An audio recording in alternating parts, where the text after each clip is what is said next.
เดี๋ยวจะขี่รถใหญ่ไปเอามาจ้าพี่น้องจ้ามากินส้มตำนะคะตำมาม่าใส่ผักหลายๆใส่ผักกระเทียมนำนะคะนั่งหมักกินผักกระเทียมมันหอมเด้ผักกระเทียมใส่ส้มตำนะสร้างไฟกำลังทำไฟจะเสร็จแล้วจ้ากินตำมือซื้อน่ะบางคนมันก็บอกเสายังเรือเด้อหักก็ห้องไป แต่ว่าติดท่วงจะไปเมื่อคืนนี่ใช่ มันตั้งโคโลอยู่ไปเมื่อคืนนี่จะนอนไปเข้าห้องน้ำแบบไปเห็นเสาอีกยังใส่นี่โคโหลนี่มาจ้าพี่น้องนั่นแหละเจ้านะนั่งลงทุกที อันนี้ตัวนั้นเด้ มันได้ใช้อยู่แล้วเด้อโอเคเสียวอยู่คอยเทสะพานมาหนิเด้เทสะพานมันต้องได้ติดโซลาร์เซลล์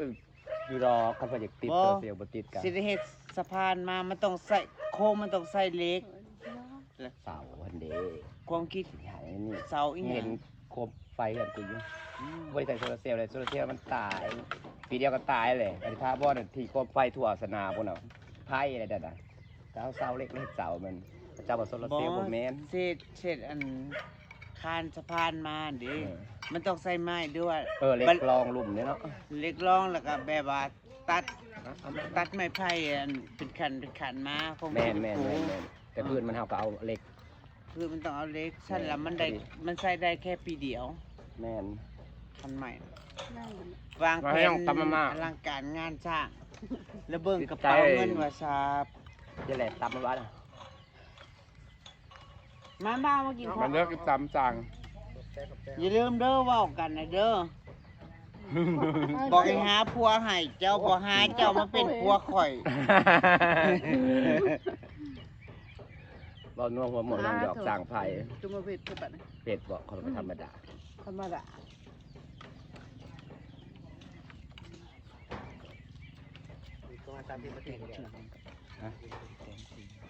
มึงบอกกูจะพูดทำได้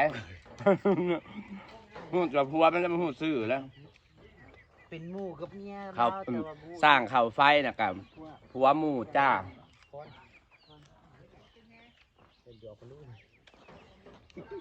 บ่าวพรมากินตามซัว ผัวหมู่หมู่ซื่อผัวหมู่ทำกัน เอาผู้จักจะโดนอะไร เจ้ากับผมถาม ตอนขึ้นบ้านนะเราก็มาคือกันเราก็มาขึ้นมาคือกันแต่บรินี่แต่บริทามเรื่องส่วนตัวเขาเนี่ย อย่าว่าอะไรหมู่ที่เขา แต่มืองานบุญมันก็โทรมาก่อน2-3 มื้อแต่บริไปจุมันเป็นนำหาอยู่นั่นอีกคำ เขาเป็นเพื่อนมันเนาะ บริ ลืม ไป ข่าว คันได้ไปแล้วก็ลืมเด้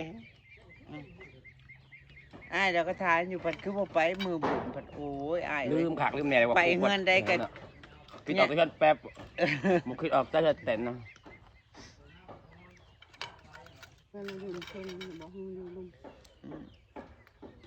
ติดโรงเรียนแล้ว อ่านขาดที่กัน เงินแม่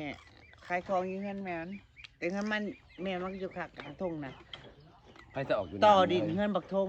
พ่อใหญ่พ่อใหญ่ไผเด้เราจะขาย200,000นั่นน่ะอืม เลยมันกันอยู่พูด เงินเพิ่นอยู่หันดอก บ่ได้ก็ขายพวกแกเพื่อนเรา เงินพ่อบักทง200,000 ของแฟนจะเค้กตากมันม้ยไล่ป่ายแต่มันแค่ที่ถนนซื่อ ที่ถนน แล้วมันก็ประมาณนั้นแล้ว เผ็ดเด็ก จังดีมันงามนี่นั่นนะระหว่างเติบอยู่ไร ๆที่จ้างแล้วมันก็ กระดาษ มาบ้านแล้วก็มันติดทงนาให้ติดนี่แบบหมู่ขึ้นไปขึ้นมาจะเสียบปลักเสียบไพ่เสียบเด่นมาเล่นนั่นเด้แต่เอาไปติดอยู่ในมันสิยาก มันยามพลมันสิบ่นั่นบ่ อิหยัง เป็นยังดอก เป็นสิว่ายามพล น้ำมันนี่เสียบปลักเสียบไง บ่เป็นหยังสิ ยามฝนก็สิบ่หายังคุ้มบ่ค่ะมันสาก เป็นยังดอกผักกระเทียม ชื่ออันนั้นชื่อเต้นนั่นท่านว่าอยากนอนอยู่คนเดียวเต้นนั่น ขัดนอนเดียวกันนอนอยู่ก็ใช้บริยานนะ เอ จะมานอนเปลี่ยนยังบ่เคยยังสิรักหนีป่ามันเลยมันหนาว ใครเนาะ มัน นอน ต้ม เต้น ผม บ่ได้หนาวเด้อ มันบอกมันเต้นบนเอาได้ แม่น เพราะนั่นตุ้มผมซาตีนมันเย็นอยู่แล้ว ม ผมผ่าซาตีนถืออากาศเย็นมันเย็นได้ รักนะว่าแล้ว หาเชือกจองรักได้บ่มันห้องกระพังแล้วติเนี่ย ย่างขอพี่ก่อนพี่เป็นเซเบียไป แปลว่าดึงชั่วคราวบ่เฮามีสายไฟเต็มอยู่มัน หมอบริสุทธิ์มันเหนียวเลยนี่โอ้จองไว้นะ แม่น นี่ได้เสียหนึ่งมันเกงสิบ่ มันบ่แพงเขาจะว่ามันเป็นแพงแล้วพังแต่จะเว้าคุณ มันสิเป็น อะไร ยัง ตะขัดเจ้าแล้วสร้างเห็ดน้องให้เหอะ บ่เป็นยังหรอก อ้ายแล้วก็บ่ได้บอกว่าขุดไว้เด้อพังเสาไว้เด้อเราก็บ่ได้บอก พูดเอง ข่อยก็เลยบอกเอาไม่ใช่เลยอ้ายเขาบ่ยากข่อยบ่ได้มีผัวสิไปแก้ไม้แก้ตอกมาให้ก็เลยว่าจังซี่อืมมันก็แม่นโหยเนาะเฮาบ่โตคนเดียวใช่มั้ยก็บ่แม่นโตคนเดียวแล้วก็ครัวใหญ่แต่ว่าตื่นมาหน้า ต่าง ที่ คน ไผ ต่าง มัน มีเวียก พอเดินทางก็ไปสาบเพื่อนไปเฮ็ดบ้าน งานเพิ่นแล้วเพิ่นก็หางานเท่านั้นนะ อย่างพี่ใหญ่เดินก็ไปเฮ็ดงานตื่นมาแหละ ก็ไปน้ำกันแล้วก็ก็ต้องท ต่างคนต่างมีหน้าที่นะเป็นน้อง แม่น ไอ้ก็เวียกเฮาเพิ่นเฮาก็ถึงเฮาผมใช่บ้างมาซอย ยังก็ว่าเขามาซอย เดี๋ยวมีคนมีหมู่มันยังก็พอได้ปรึกษาหั่นนะมีอ้ายมีเอื้อยพอได้ปรึกษาจริงๆนะอยู่ก็บ่ได้เพียงเพื่อว่าคนร้อนมันคิดบ่ได้ออกเด้อ ปวดหัวนี่อยู่ผู้เดียวกูจะคุยเฮ็ดอะไรเนาะยัง คิด ไร บ่ออก คิดบ่ออก เนาะ อย่างหมู่มาแนะนำโอ้ยนั่นดีแล้วเฮ้ยนี่มันก็แจ้งไปไหนอืม มันก็คิดออกนำเรื่อยๆแล้ว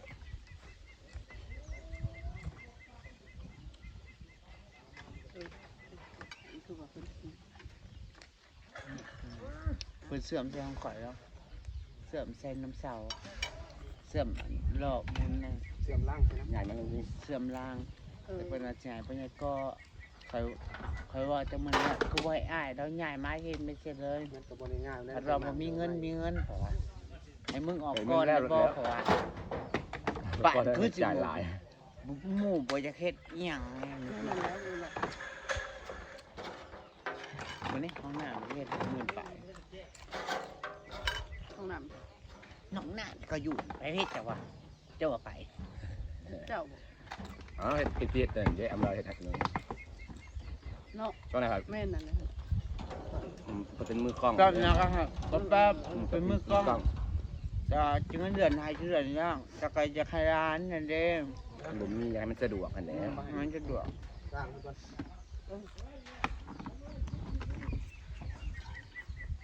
อันผู้ใส่เดี๋ยวนี้นะมีแต่ใส่คันอ้าวใหญ่เนาะ เนี่ยมัน รูปติดต่อสมบัติ บ่ตัวอันแบบนั้น อื มัน ม บ่ ได้ ได้ ได้สั้นนั้นแหล้ว เอาแก้มาแต่มื้อใดนี่น่ะเอาหยังแก้มากุกอันนี้นะอ๋อ โอ้โหราคาเห็นนะ FC ก็ถือว่า เออแล้วเขามาบ่อยบอกมัน ตำขกหน่อยอย่างคือตำบะถั่วเลย กินหอมเกลียวมันแห้งกับเพชรใส่กัน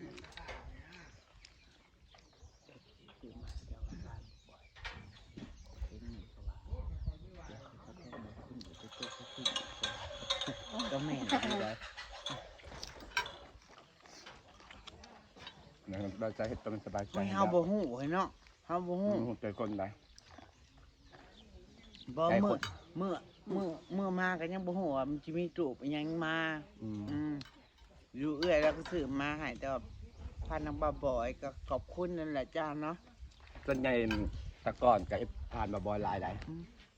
เอฟซีนางละสิงห์ให้ผ่านบาบอยหลายได้เพราะว่าเพิ่นยังผ่านบาบอยเพิ่นอยากเซอร์ไพรส์ อืมคือผ้า คือตูบนี่เพิ่นอยากเซอร์ไพรส์แบบว่าคัน แม่น ติดต่อตัวมาได้เลยกับหมู่ฮู้เด้อยากเซอร์ไพรส์ให้บาบอยมาเซอร์ไพรส์ให้บาบอยสั่งมาเรียบร้อย ขอบคุณเพิ่นหลายๆเลยเนาะผมเป็นถือตูบไปแล้ว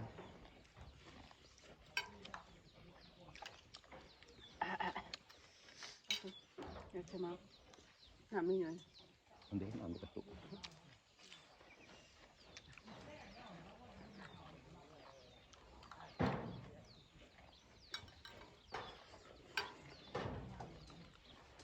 ให้ตามคนที่บอก ขายเงาลงเนี่ยขายแบบขายยังกัดสิฟ้าบรรยากาศสักนี้นะคะ กิน3 คน 3 คนบอกกิน สบายดี เดี๋ยวสิ